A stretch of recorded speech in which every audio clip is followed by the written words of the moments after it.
Um, there's a custom on Tisha B'Av to act like mourners and not extend greetings to others. And it's like so strange for me to open a Zoom room and see all your faces and not to greet you. But please know that I am like so grateful to see all of you here. While I'm talking, please make yourselves comfortable however that you can. Some of you may be fasting today, others of you may be in the middle of your Sunday or wherever we might find you. So whatever feels right for you, I'm just going to talk for a bit. And if you can, grab something to scribble on and something to write with. I'm truly just so glad to see all of your faces. I'm Ariella Mortwitz, the founding director of SVIVAH. We have wonderful new faces here today. Thank you so much for coming. 30 seconds about SVIVAH. SVIVAH is about revolutionizing the way that women come together in community and using Jewish community to empower women as individual change makers in our own lives and in the world, and discovering and exploring the unique and beautiful Torah that comes from our lived experience, and doing all of this within a community of care. We define both Jewish and women very broadly. If you want to be with us, we want you with us and welcome. We love that we are multi-generational and diverse in our backgrounds and our affiliations, and we come together in celebration and in support of women, our strengths, our unique perspectives, and our ways of impacting the world. A giant thank you to Jordan, SVIVAH's Director of Community, for your help today. And we are so grateful to be offering this gathering in partnership with OROT, the Center for New Jewish Learning. Their programming is absolutely spectacular. Their founders have been mentors of mine for so long. And I'm so grateful to be offering this gathering together with them. Please check them out. I think the link to their website will be in the chat. And I hope Rebecca, who's one of our teachers and who is their co-founder, will share more about their offerings so that we can take advantage of what they offer.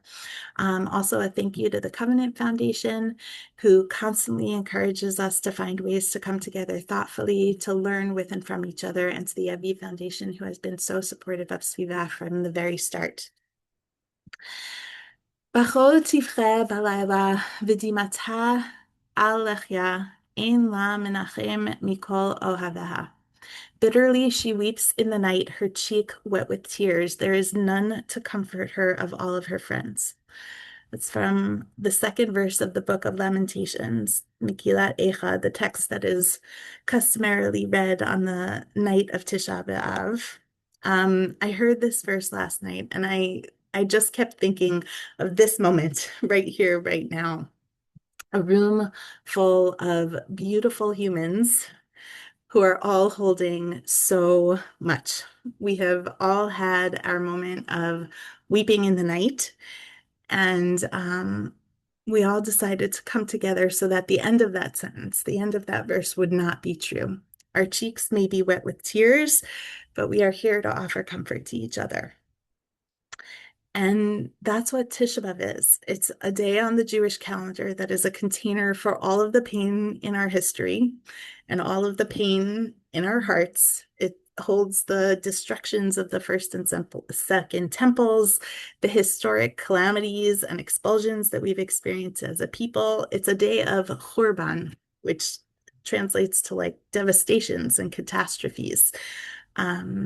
It's a day to just wade into the grief and the loss and the suffering and the sorrow of it all. And today is the day when our cup gets to overfloweth with tears instead of with joy. Tisha B'Av offers customs to act like mourners, sitting low to the ground, not caring about what we wear or what we look like, fasting, depriving ourselves of things that bring us joy. Tisha B'Av is really about working to create a container to hold our grief, a day on the calendar that's reserved to hold it all.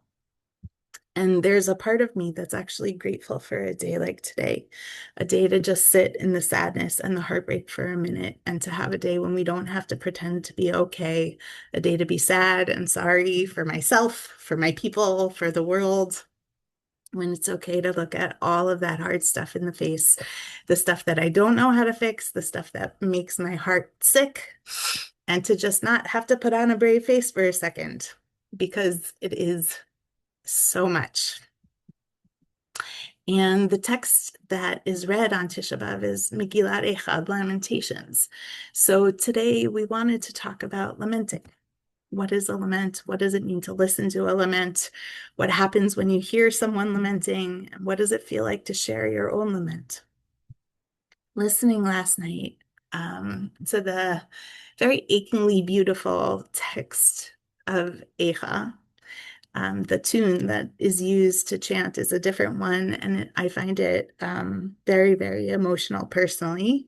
And I was thinking about what does it mean to really listen, to like really listen to someone else. And when I say the word listen, I don't just mean to hear, because Lord knows we have all been hearing so much. There is so much noise and so many words.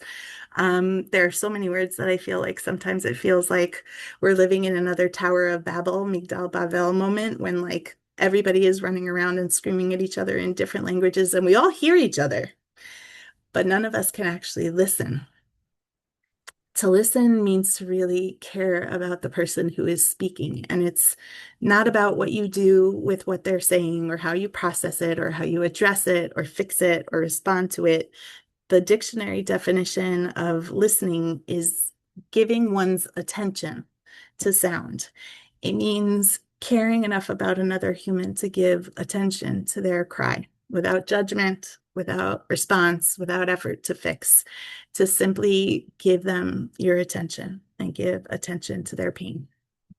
And that act alone, giving someone your attention, makes someone feel heard. And I feel like in our lives, we've all had that feeling of not being heard when we just needed someone to listen. And sometimes I think because we've been hurt before and we know that feeling of not being heard, sometimes I feel like we don't let ourselves cry out and we hold it in because that feels very vulnerable. And it can even be more painful to share something that you're holding and feel like no one is listening. So I was thinking about that while I was listening to Eicha being read, the book of Lamentations at services. And you're not supposed to interrupt and yell out your own thing during the middle of services. And I was sitting there and listening to all those mournful words of the text. I felt that, like those of you who know me, that telltale lump in the throat. It was enormous. It was my cry, my lament, and it was stuck in my throat with nowhere to go. So I know that Dahlia and our beautiful teachers are going to work with us today to think about what it means to lament, how to share a lament, how to hear a lament. But before we go into the detail of a lamentation, I'm going to ask for a moment of permission. It's totally for me, but I'm going to invite anyone who wants it for themselves too. And I just want 10 seconds to wail out everything that's stuck right here. And I don't even need any of you to know what the wail is about, just that I'm wailing. And I just need to let it out because I like can't talk without letting it out. And that's what this day is for. It's for wailing. So I'm going to be that hokey person for a minute and I'm going to mute myself for just 10 seconds and I'm going to wail and I'm going to invite all of you to wail with me too, on mute, but out loud if you're comfortable with it or in a place where it's okay, like nobody on like trains or anything like that. And it doesn't have to be words even, it can just be your sounds. And I'm going to let out my wail too. Okay. So 10 seconds.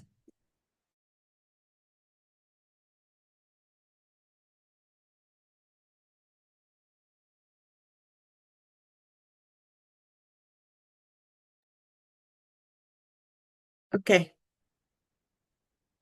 Thank you for letting me wail, which is different than crying alone at night with our cheeks wet with tears because we're here.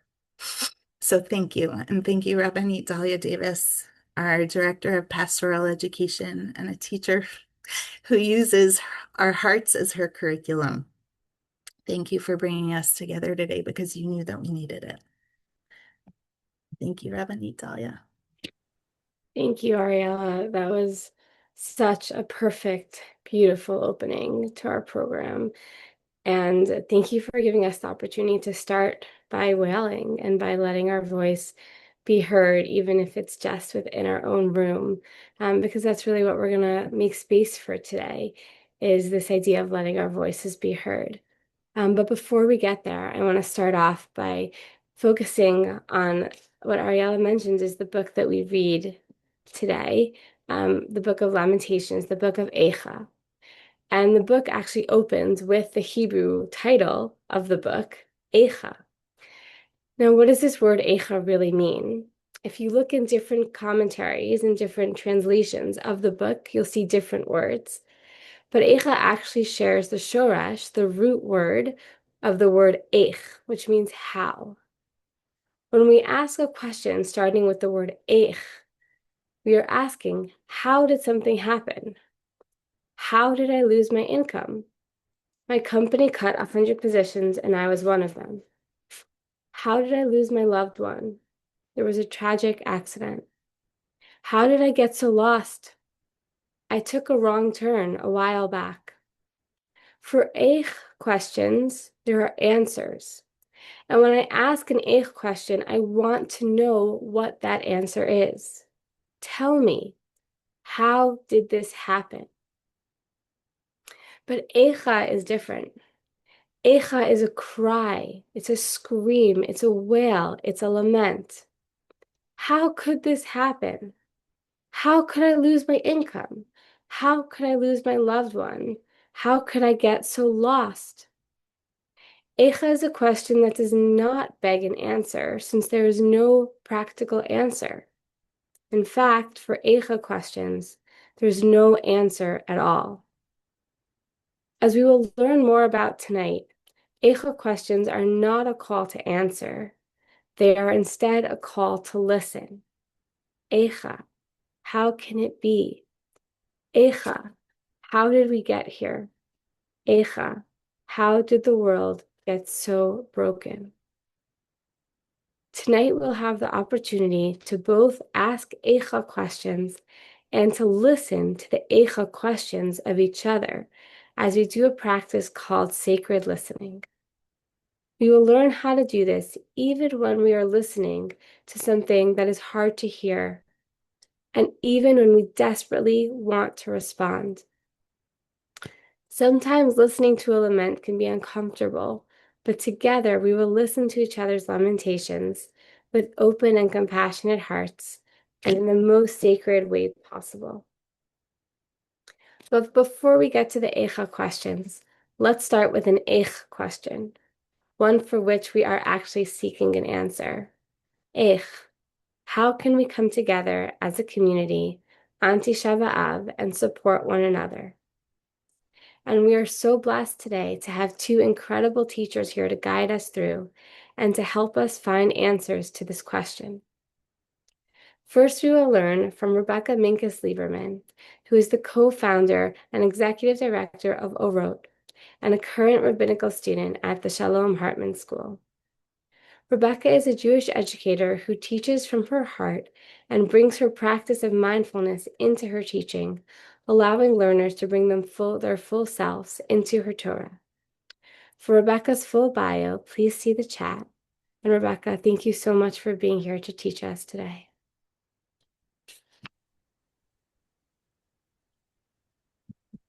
Thank you so much, Dahlia. Thank you all for being here. It's an honor to have a few moments to teach and to learn and to be with you this afternoon for me, this evening of Tisha B'Av.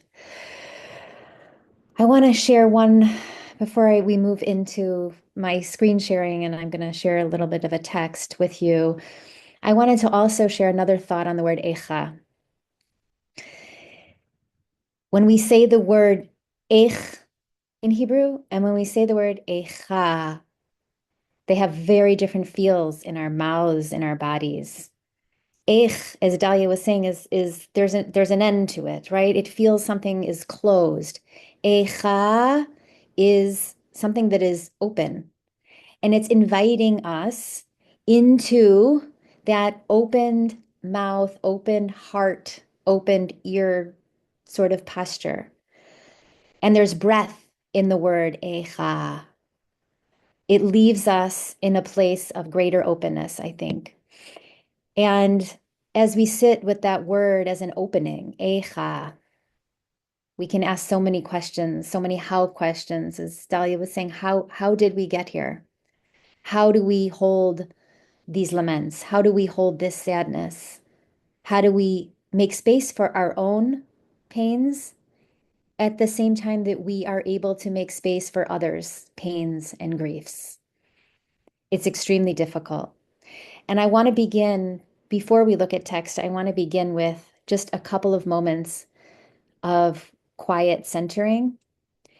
And I want to invite you all, wherever you're sitting, wherever you find yourself, to just take a moment and close your eyes if that feels comfortable to you. If not, no worries. And I want to invite you to maybe put a hand on your heart center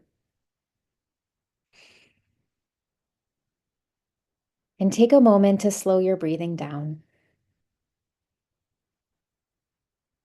letting your nishima, your breath, be slow and long. And as you breathe and inhale, feeling your chest expand and open underneath your fingertips. And as you exhale, letting your body sink down and soften into this present moment. Each cycle of inhale and exhale, each nishima connects us back to our neshama, to our inner soul, our spirit that animates us. And I want to invite you as you're breathing to breathe in to that heart center. So many of our hearts are aching with so many different types of pain, different aches, different laments. And we can use our breathing to give a little bit more space and tender love to our aching hearts. And so we use this moment to just acknowledge and make space in our hearts for the pains that we're holding without any judgment, if they are wrong or right, that these are aches that are sitting on our hearts, that we're holding them, not just in our minds, but in our bodies.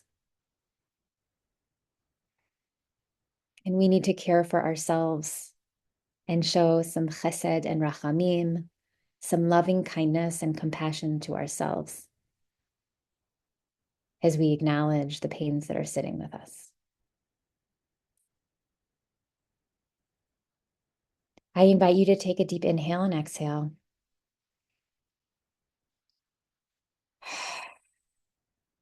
Letting out the air. And when you feel ready to join, and I'm going to share my screen so we can look at a couple of texts together.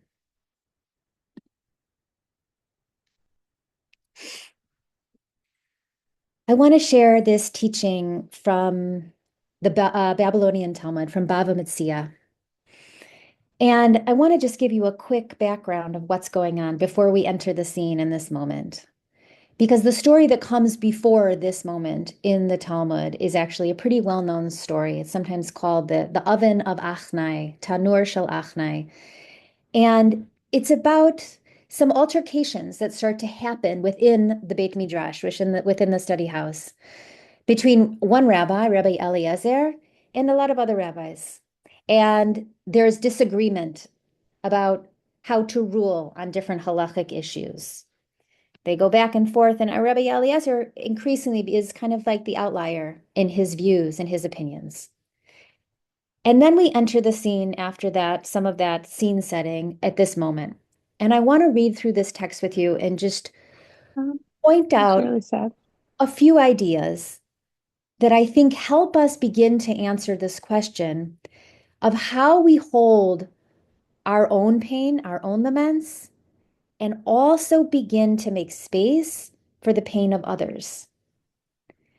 So, what happens in this text?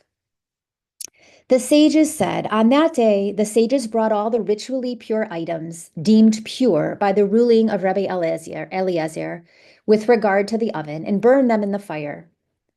So they took all of these things that he had said, I think these are pure, and they burned them. Okay? This was an act of exclusion of his opinion, his perspective. There was such disagreement on these rulings that they reached a consensus in his regard and they ostracized him.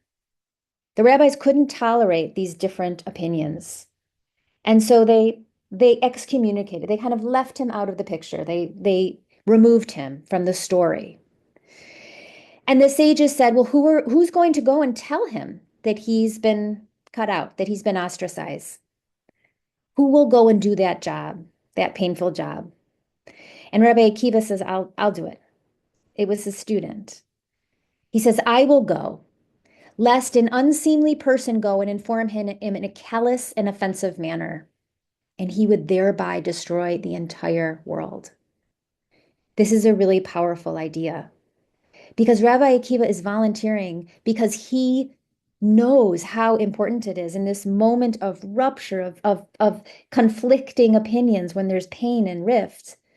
He knows how important it is to approach Rabbi Eliezer with a tender heart, to approach in the right way. And he says, because if someone goes and doesn't approach Rabbi Eliezer in the right way, the whole world could be destroyed. So what happens? What did Rabbi Akiva do? He wore black and wrapped himself in black as an expression of mourning and pain, and he sat before Rabbi Eliezer at a distance of 4 cubits. And Rabbi Eliezer doesn't know what's going on. He says, Akiva, what is different about today from others' days that you comport yourself? And they're like, why are you dressed in these black clothes? And why are you coming to me with this posture? And Rabbi Akiva says, my teacher, it appears to me that your colleagues are distancing themselves from you. And it says the notes here in the sugya and the text say, this is kind of the commentary, that he employed a euphemism, as actually they were distancing Rabbi Eliezer from them. So he uses gentle language in delivering this painful message. And Rabbi Eliezer hears this news, this horrible, painful news, and he rents his garments, he tears his clothes, he removes his shoes, and he drops from his seat and sits on the ground. So we can feel the pain. We can feel the pain in Rabbi Akiva, in having to do this, deliver this message to his student, and we can feel Rabbi Eliezer's pain at hearing the news that he's been ostracized, that he's been excluded from the community. That's his home. The Gemara goes on to say, his eyes shed tears, and as a result, the entire world was afflicted. 1/3 of its olives were afflicted, 1/3 of its wheat, 1/3 of its barley. And some say that even dough kneaded in a woman's hand spoiled. The sages taught there was great anger on that day, as any place that Rabbi Eliezer fixed his gaze was burned. This is demonstrating the way in which interactions that become painful, where there's pain between two people, even just two people, that the ramifications, the consequences can be so dramatic. We know today that we are all holding pains. And yet we also know that other people around us may also be in pain, but holding different pains. And the question is, right, how do we hold and honor our laments, but also make space for the laments of others that may be very different from our own? And I think something that I can learn from this text about Rabbi Akiva and Rabbi Eliezer is that there's so much care and intention given by Rabbi Akiva to how he will meet Rabbi Eliezer's pain. He anticipates that he will be holding pain, and he tries to come and meet him with such tenderness and gentle heart and gentle words. And I think that that's a powerful thing to think about, a powerful lesson. Now, the question that I continue to think about is what helps us listen to other people's pain, right? How do we find the tools? What is the tikkun, right? We talked about this a little bit earlier when I was speaking with Ariel and Dahlia about this, that right now we are in kind of we're heading towards the end of Tisha B'Av, right? We're moving towards the end. And while we sat in deep lament last night and this morning, we're now moving towards, I think, towards tikkun. How do we think about how do we respond to the lament and the pain and the aches? And I think in this poem by Yehuda Amichai, there is a clue that we can hold on to, a tool. Yehuda Amichai says, from the place where we are right, flowers will never grow in the spring. The place where we are right is hard and trampled like a yard. But doubts and loves dig up the world like a mole, a plow. And a whisper will be heard in the place where the ruined house once stood. Doubts and loves. I want to offer those two words as suggestions, possible tools in thinking about how we meet other people's pain. With some doubt, that's really about a curious mind, asking questions, not assuming, right? That's what, when we move into the language of doubt, of safek, we're open to questioning, we're opening to curiosity. And love, right? Love, compassion, empathy. It's a mindset that we can begin to cultivate in ourselves. When we catch ourselves, when we hear someone else speaking to us and they're sharing a pain that we don't feel, maybe we can't relate to that type of pain, we can pause and connect back to that language of doubt and love. And that can ground us in a different mindset. I want to bring us now, in the last couple of minutes, to the end of the book of Lamentations of Echa. And the last pasuk, the last verse that we read together, Hashivenu Hashem Elecha v'nashuva chadesh yamenu kekedem. We are asking for a reclamation. We are asking for a return, lashuv tshuva, a return to ourselves, to what is core, what is most essential to ourselves, but also a return to each other.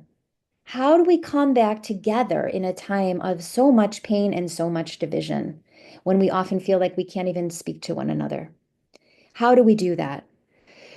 Rabbi Alan Liu, in his book, This Is Real and You Are Completely Unprepared, which is a beautiful book that I reread every year before Rosh Hashanah, he says, Tisha B'Av comes exactly 7 weeks before Rosh Hashanah, beginning the process that culminates on Rosh Hashanah and Yom Kippur. Tisha B'Av is the moment of turning, the moment when we turn away from denial and begin to face exile and alienation as they manifest themselves in our own lives, in our alienation and estrangement from God, in our alienation from ourselves and from others. Tshuva, turning, repentance, is the essential gesture of the high holiday season. This idea of that we are in this moment, Tisha B'Av, is now we have 7 weeks, a 7-week runway to move towards Rosh Hashanah, to move through the process of tshuva. It doesn't happen overnight. We need the time to do the work. But this moment of Tisha B'Av, as Rabbi Elanu says, is a moment where we turn to face our laments. We turn to face what is broken inside of ourselves first. And we turn to those broken places with deep chesed and rachamim, with deep compassion and loving kindness. And then we look at the ways in which we are alienated, separated from each other as well. And how can we do the tikkun? How can we begin to do the work of repair and healing step by step over the next 7 weeks until we get to Rosh Hashanah? That's the work. I want to end with a poem by a poet who I love, not Jewish, Irish. And I think this speaks to a lot of these same ideas of, it's called For Love in a Time of Conflict. When the gentleness between you hardens and you fall out of belonging with each other, May the depths you have reached hold you still. When no true word can be said or heard, and you mirror each other in the script of hurt, when even the silence has become raw and torn, may you hear again an echo of your first music. When the weave of affection starts to unravel, and anger begins to sear the ground between you, before this weather of grief invites the black seed of bitterness to find root, may your souls come to kiss. Now is the time for one of you to be gracious, to allow a kindness beyond thought and hurt. Reach out with sure hands to take the chalice of love and carry it carefully through this echoless waste until this winter pilgrimage leads you toward the gateway to spring. And I will leave you with that. Thank you so much, Rebecca, for that beautiful, beautiful teaching.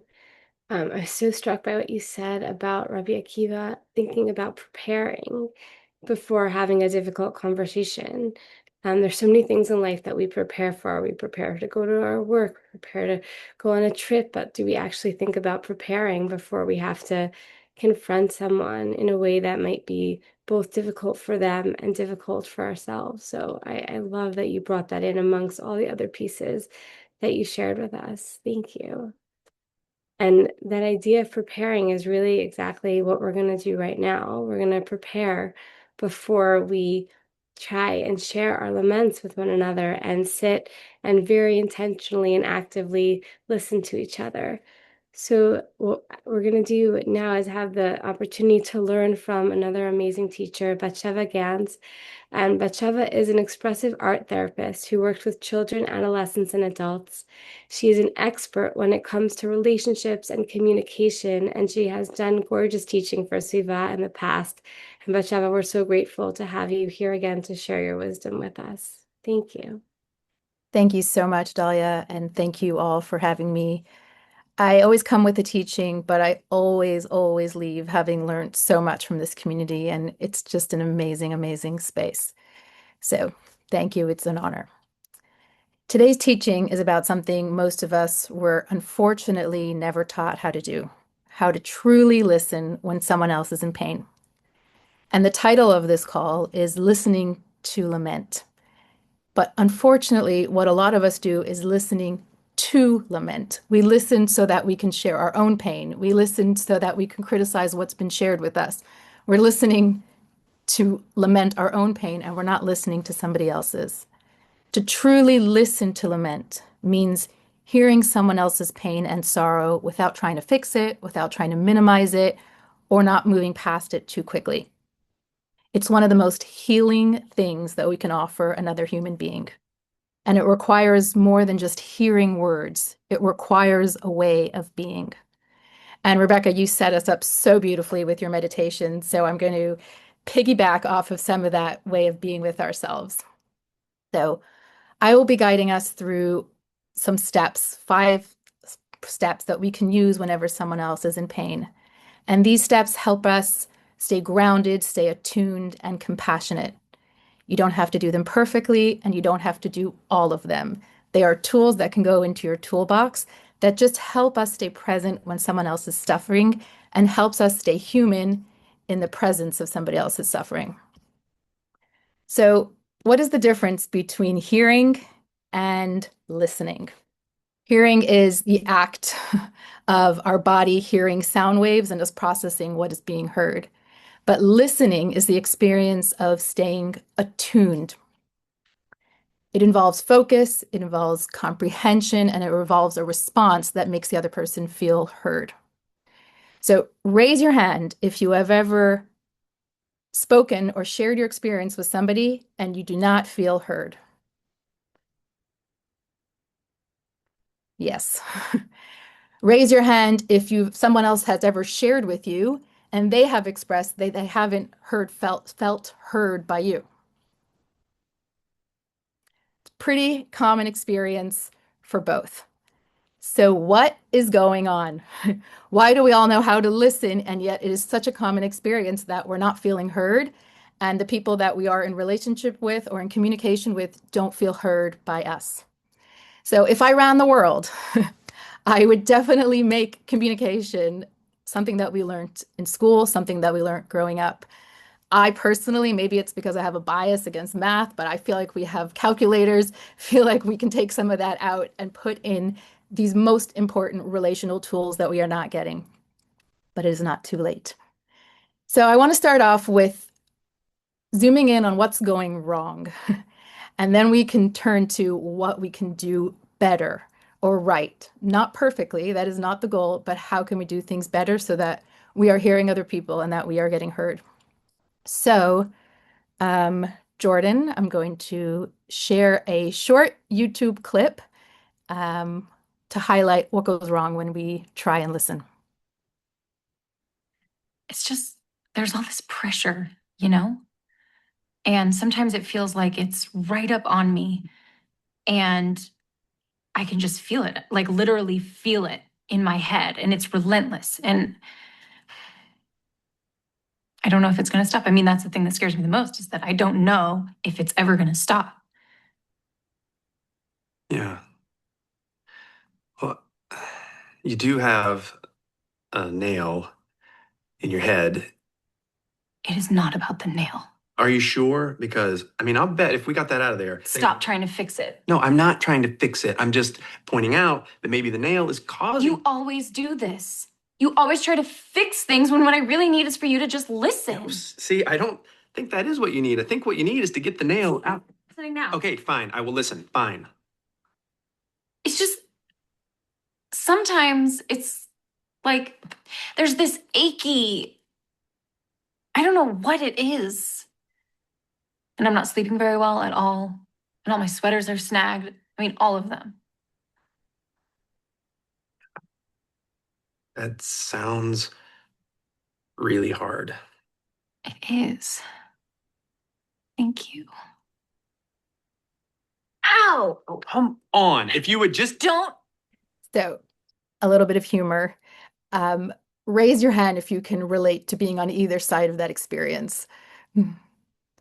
Okay, we can relate.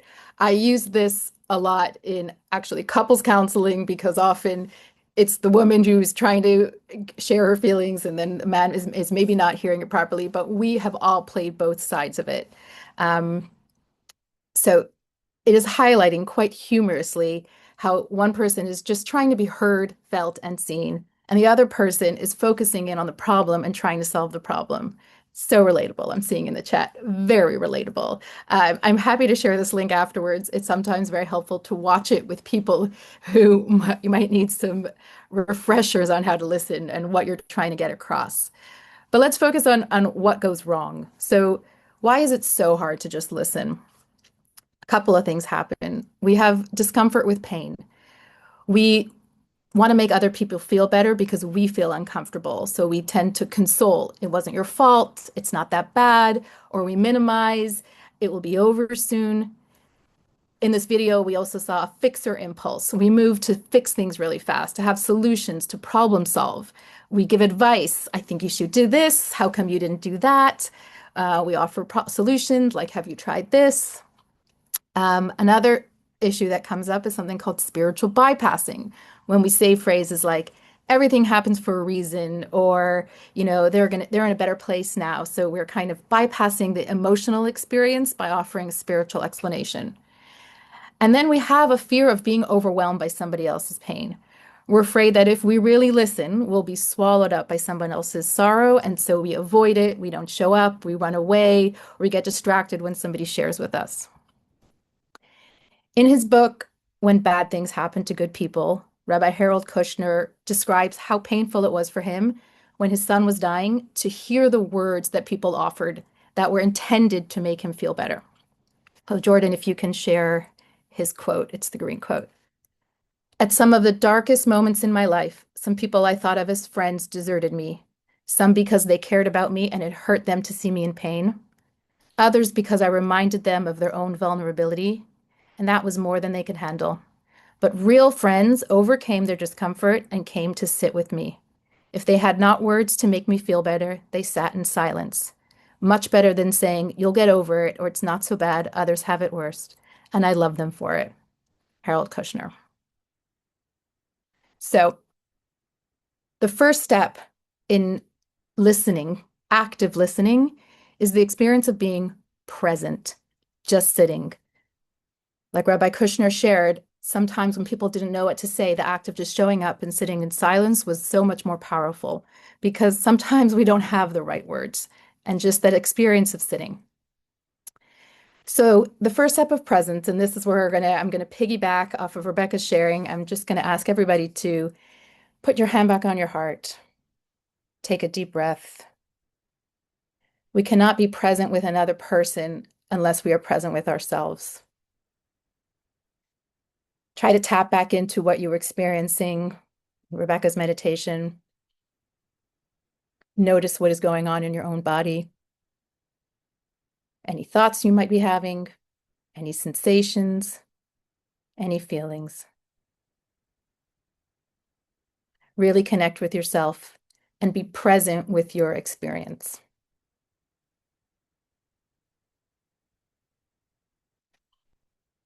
Beyond that, I'm going to share a picture now.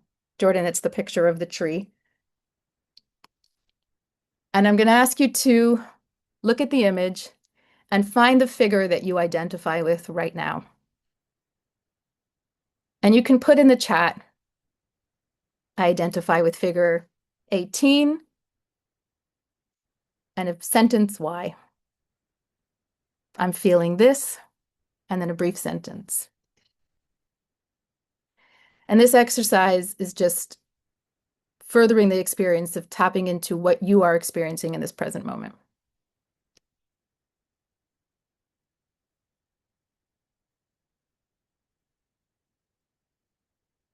Multiple figures. I know, try and choose one, the one that calls out to you the most. 13. And if you can write why.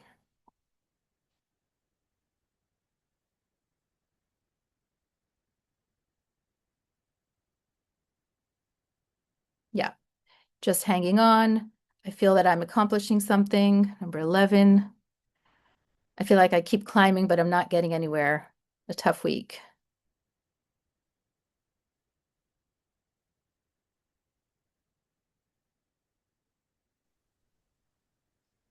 Okay. I wish I could give more time to this, but I've got a lot to get in, so I'm going to give it another few seconds.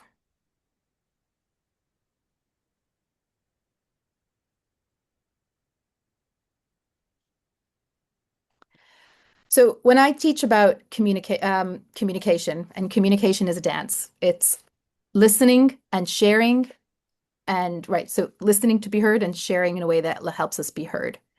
And so often people really feel like they are doing communication well. They come into my office and they're so surprised. I don't know what's going wrong. They use the skills that they learned, but something is off. And I use a grammar joke to highlight something really important. And I'm going to put it in the chat.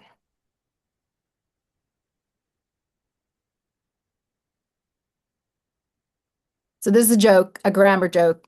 It's comma save lives, or grammar save, or grammars save lives. So the first sentence, let's eat grandma, and the second one is let's eat, comma, grandma. So when you take out that one tiny little comma, it completely changes the context of the sentence. One is cannibalism, and one is a dinner invitation. So sometimes the tiniest nuance, the tone, our body language, a word that we use or a word that we don't use can completely change the context or the experience of how we think we're communicating. We can listen to somebody and use all of the skills, and then we say, but. And so we entirely negate everything that's just been said. So as I said before, it is really hard to get this to perfection, but it's about practicing and using these skills and getting better and deeper at them. So the first step is presence, getting present to your own experience. The second step is making sure the other person feels heard, and that is a tool called reflecting or paraphrasing. And it is very simple and very basic. It is really just repeating back the words somebody says or paraphrasing. You're kind of changing them a little bit. It sounds like the most simple thing, and it sounds almost infantile, and it almost sounds like we're pandering. But the experience of actually having somebody say your words back to you feels really good. It's something that we all crave, and it's something that a lot of us don't get. So I'm actually going to invite two of you, we have brave volunteers, to try this exercise. What it is reading, or if you remember what you wrote when you shared which tree you were. So what you're feeling, why you're feeling it, really a sentence or two, and then the other person just reflect back what you heard. So do we have two brave volunteers? Okay, I'm going to start with the tree. Start with the tree, and it's really one or two lines. We're not going deep right now. I chose number 10. That person was sitting off aside, alone, facing away from the world. That's how I feel sometimes in my personal life, and it's sometimes how I feel as a Jew and a Zionist in today's world. Yeah. So that it's hard to separate them all out. And I live in New York City, which has an obviously really wonderful, strong Jewish presence. But watching what's going on in the world and bearing witness to it and being able to do certain things, but really not being able to fix it, as you said before, but to bear witness to it, to try and work for it, against it in a whole lot of ways. But it makes me feel a loneliness in a way that um, I never expected to feel. So you're feeling lonely because you're sitting bearing witness to all of the pain that is going on. Right. And bearing pain, watching other people's pain, um, I'm trying not to get too political here to stay in the personal one. It's a hard line to balance right now. So it's a hard line to balance. Right. Witness to other people's pain. Right. To witness other people's pain and reaction to the pain of Jews, especially, on a day like today. Yeah. Somebody mentioned, I thought it was a brilliant concept, that whereas Yom Kippur is kind of the atonement on the individual level, right? Tisha B'Av is our national Yom Kippur on that level. That we see and hear a lot of things. And I'm feeling that sense of national peoplehood, Volk, whatever term you want to. So you're feeling a sense of national peoplehood today on Tisha B'Av. Peoplehood and loneliness because of the peoplehood. And loneliness because of that. That's okay, I'm going to pause. How did that feel? Oh, it felt hard even to put it into words, even though I've been thinking it in my head and discussing it with a couple of friends. But it felt good. It felt really amazing to just kind of put it out. Yeah.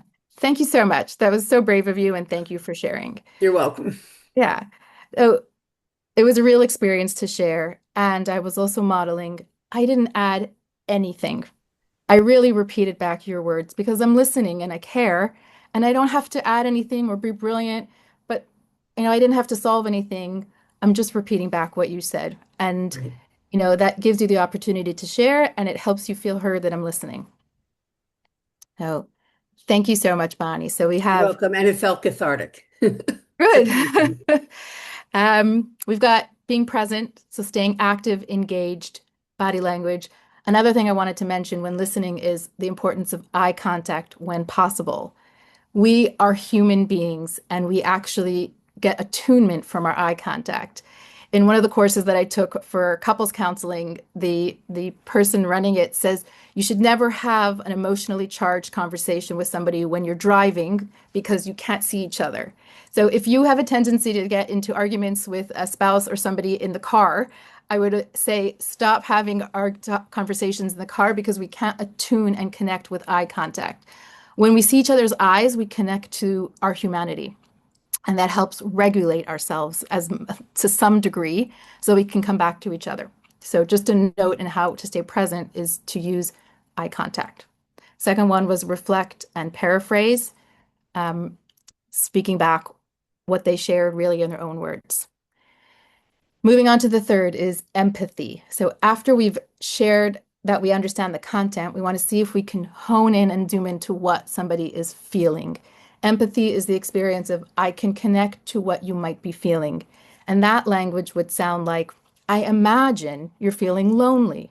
I imagine you're feeling sad. We are only using our imagination. We are never telling anybody how they feel. This is where people start to feel seen, not for what they're saying, but also for what they might be carrying. Empathy is a process of humanizing with the other person. And so, what's my timing, Dahlia? You have a couple more minutes and then Okay, a couple more minutes. Okay. We'll go to the next one. So we've got presence, reflecting, empathy, what might somebody might be feeling. The fourth one is validating. Validating gets super tricky because people misunderstand validating as agreeing with the other person's perspective. This is a really important skill for us to tune into now in this world with so much divisiveness, where people have very different perspectives, very different feelings, beliefs, values, and we're coming head to head. So validating is not agreeing with the other perspective. Validating is in your world, what you're feeling makes sense to you. I do not have to agree. Quick exercise. In the chat, would you agree with the statement, standing in a bank line is frustrating?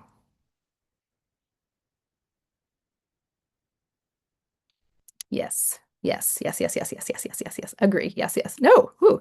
Yes, yes, yes, yes, yes. Not always. Okay. Jordan, can you share the image of the bank line, please? Okay. We have a very, very basic drawing of a bank line. The fact is, there are 5 people waiting in line for the bank. Each one of them seems to be having a different experience. And so this exercise is about trying to get into the world of somebody else. What I'm experiencing in this moment might not be what you're experiencing in this moment, and that is based off a very fundamental and important principle that 2 things can be true at the same time. What you're experiencing is not my world, but my world might not be your world. So, another exercise in the chat. Choose a random person in the line and say, I think this person is feeling this, and then make up a story that's truly a sentence or two why you think they might be feeling that. So, for example, I always like to choose the lady reading the book, and I stories about her. So I say she's feeling super relaxed, and the story I make up about her is she has 10 kids at home, and the only break she gets is when she stands in line for the bank and she has some quiet. So she is enjoying it. So in the chat, if you can choose a person, write what you think they're feeling and what story you're making up for them.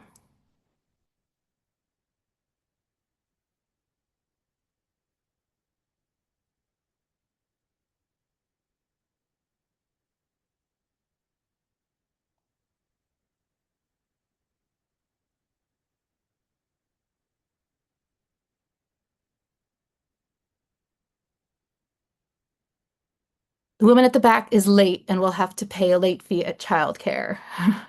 The man at the front, he's worried about his balance as he takes out money because he just lost his job. The fourth guy in line, oh, I'm not gonna be able to read, he's going so fast. I think the woman with the book is retired. I love these. So as they're coming, I just want to highlight this exercise is to share that you can have 5 people in the same experience, the same reality, and yet each of them is experiencing it in a different way and experiencing a different emotions because they're in their own world. That is the skill of validating. It might not make sense to me and I might not agree, but in your world, it makes sense to you. And I'm going to let you know that. It is not an easy skill, but it is a really important one to master. Moving super quickly. So we've got presence, reflecting back, empathy, validation, curiosity. Rebecca mentioned curiosity, questions of getting clarification or what do you think can support you right now? What do you need in this moment? What does support look like for you in this moment? And the final but really important piece is the check-in. Did I get it right? Did I miss anything? Is there anything else you'd like to share? So just to recap, and then I think I can post in the chat. Maybe Jordan, if you have the post that I shared, like the outline, you can put it in the chat. So it was being present, making sure you're present with yourself, making sure you're active listening, using body language, eye contact, reflecting and paraphrasing, repeating back the words so that the other person feels heard. Empathizing is finding that emotion that you think they might be feeling. Validating is it makes sense in your world that you're feeling this. And 5, 1, 2, 3, 4, 5, 6. Oh, curiosity, asking questions. What do you need in this moment? What do you think might be helpful? And 6 is that check-in, just making sure that you get it right. So before we move into, I know we're going to do an exercise, and Dahlia is going to lead us in that exercise to practice some of these skills if you'd like. I just want to share something about the distinction between listening to a lament and listening to a lament that is about you. So it is one thing to hear somebody else's pain and suffering, but it is a whole other thing when that is directed at you as the source of your suffering. When someone is lamenting, they're expressing pain about life, about loss, and they're feeling misunderstood or unseen. But sometimes that lament isn't general, it's about you personally, something we said or we did or we didn't do. So when the lament is about you, it's tempting to interrupt or explain or defend, but in that moment, the most healing thing you can do is to stay present and curious. Try to hear the pain behind the words. Ask yourself, what is this person longing for underneath their complaint? Often it's something like, see me, hear how I'm feeling, acknowledge my experience. This doesn't mean you're agreeing with everything that I'm saying. It means you're listening first and responding later from a place of groundedness rather than reactivity. So not an easy thing to do, but can really, really, really change worlds when we learn to listen from a place of groundedness and not reactivity. So I'm going to pass it to you, Dahlia. We're going to now have a chance to practice some of these skills.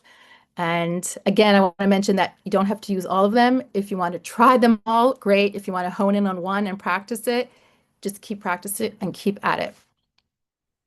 Thank you so much, Batsheva. We have so many tools now in our toolkit that we can use. But before we use any of them, I want to invite everybody to take out a pen and a piece of paper. If you heard in the beginning, Ariella said it'd be great if you had one near you. If you can grab one, great. If not, you can also do this just in your mind. And what we're going to do is we're going to look together at one of the phrases from the book of Eicha, from Lamentations. So Jordan, if you're able to share that slide, perfect. Thank you so much. And what we're going to look at is, this is from the first chapter of Eicha, verse 16. Al ele ani bochia, enei yardamayim. For these things I weep, my eyes flow with tears. And the verse continues, and it continues to say exactly what is being wept for. But in this moment, I want to give us an opportunity to just do some writing and allow all the things that might be sitting on our hearts that we might be weeping for to come out of our hearts and out of our minds and onto our paper. And while we're doing that, we're going to play in the background this word, these words, this phrase.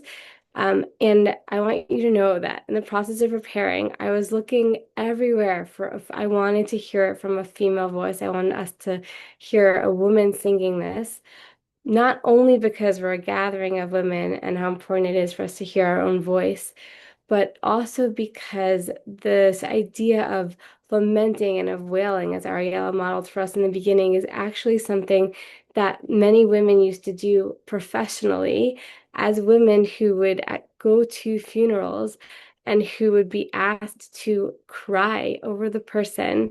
The mekonanot were these women who used to do this. And so it's almost like using our voices to express pain is one of our superpowers as Jewish women.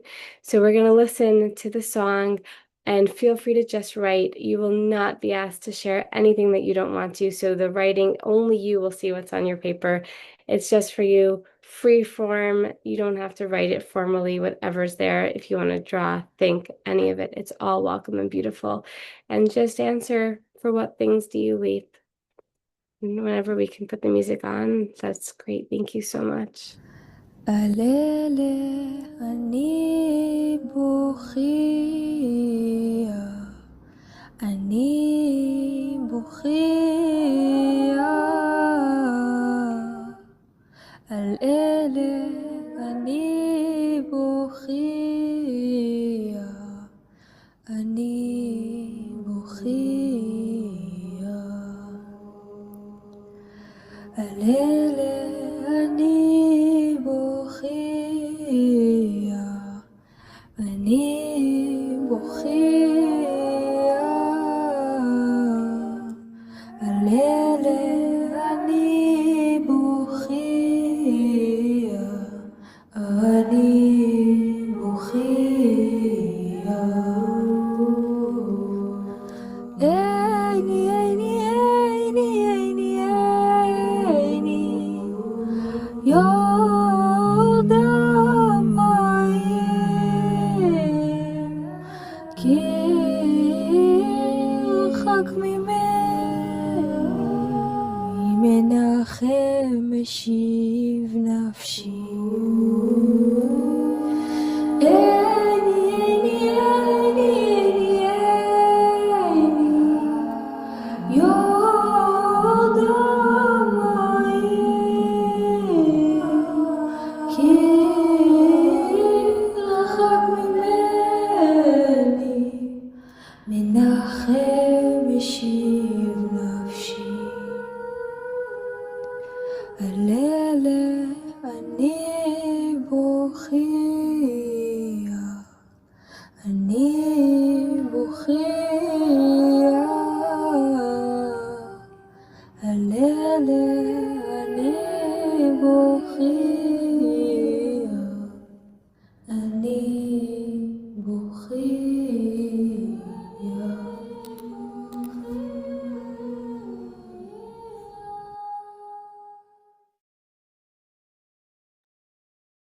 Okay. I'm sure many of us could have kept going for longer, but just a little bit, just to pour out a little bit of our souls onto our papers for now. And what I'm going to invite all of us to do now is we're going to have the opportunity to go into breakout rooms. You'll be randomly placed, and there will be a SVIVAH person in there with you who will facilitate. And while we're setting up the rooms, if you want to just read through what you wrote and see if there's an idea or a sentence that you might feel like you want to share with other people. You absolutely don't have to share if you don't want to. We might not have enough time for everyone. We'll kind of keep everybody to about 1 minute or so for people who'd like to share. We want to offer you the opportunity to have your voice heard, like Bonnie modeled so beautifully for us, and to listen to each other and to hold the sacred listening and do our own version of this lamentations. So go through your papers and just see if there's something that you'd like to share, or if there's something that you didn't write that you'd like to share. And we'll go into these breakout rooms. And just a reminder, when we go into the breakout rooms, and Batsheva prepared us so beautifully for how to listen. And in terms of how we speak, we're going to keep the politics out. We're going to just tell our own personal story. So nothing about everybody should or any of that. I kind of like to say no shoulding. So take your should out. Tell your own story. Tell for what your heart weeps and speak personally. And we're going to welcome all ideas and everyone's laments with open hearts and open minds. Okay, so we're going to get into the breakout rooms, and you can look through your paper as you're being sent in, and your facilitator will carry you when you get there. And Dahlia, you're gonna bring us back afterward? Yes, we're all going to come back afterwards to close together. Yeah, thank you, Ariella. So I want to welcome everybody back. I hope you had a really beautiful experience. I had a really beautiful experience in the room I was in, and got to hear some really meaningful things that people were weeping for. And what we're going to do now is focus on the closing line of the Megillah of Eicha, the Book of Lamentations, which Rebecca already brought into the space earlier. We're going to go back to that line. And what we're going to do is, again, we're going to look at the text and we're going to respond. This time, we're going to respond in the chat and we're going to listen to the song being sung. And the version that we picked is not one female voice, but many women singing together. It's from a place in Israel, a school called Migdal Oz. And what this tune, as you'll notice, it starts off kind of somber, but then it picks up speed and it picks up energy as it goes. And that is really kind of the work that we were hoping to do with this sacred listening and the sharing, is that we come in each with our own personal laments, each with our own things that we're weeping for. But as we kind of come together and share them with one another, we break through the loneliness and we're able to build speed and build energy and build strength together and actually maybe do some of the rebuilding work that happens through being together and through holding each other. And if we look at the verse, Jordan, can you put the slide up? Thank you so much. The verse, as Rebecca mentioned before, is Hashivenu Hashem Elacha v'nashuva. And it's a two-way street. It's a relationship, right? We say to God, God, you take us back, you bring us back, and we will come back. And it's that working together, that's what brings us to these new days. So what we're going to ask is when we put on the song, if you can write something that you heard from your group that touched you. Do not share any names. Do not share any details. Just share an idea.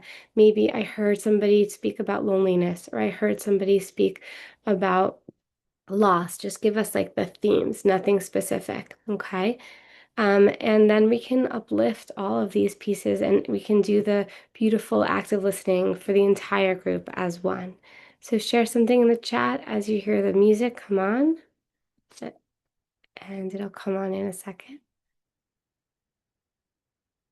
And if you know the words, you're also welcome to sing along while you're on mute, and we can sing together too.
So I'm just going to read some of the things in the chat. Thank you, everybody who shared. Feeling helpless. I heard deep feeling, as deep and compassionate people can feel what all I have for the safe space in SVIVAH. Thank you.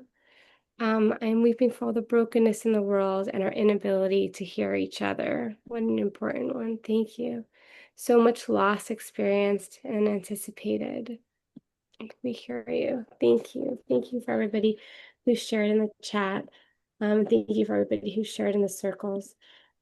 Tisha B'Av is a day that actually doesn't start today. It starts 3 weeks ago on the fast day, the 17th of Tammuz, and we kind of go from that fast day down, down, down into the bottom. Tisha B'Av is the bottom of it. And then we slowly start to go back up. It's not like Yom HaZikaron and Yom HaAtzmaut, Israel's Remembrance Day and Israel's Independence Day, where it flips in a minute from sadness to happiness. This is a day where we've been slowly descending, and then we have a little bit of a slow ascent. And tonight, some of us are still fasting, some of us are still in Tisha B'Av, and some of us will still be kind of a little bit in that space tomorrow.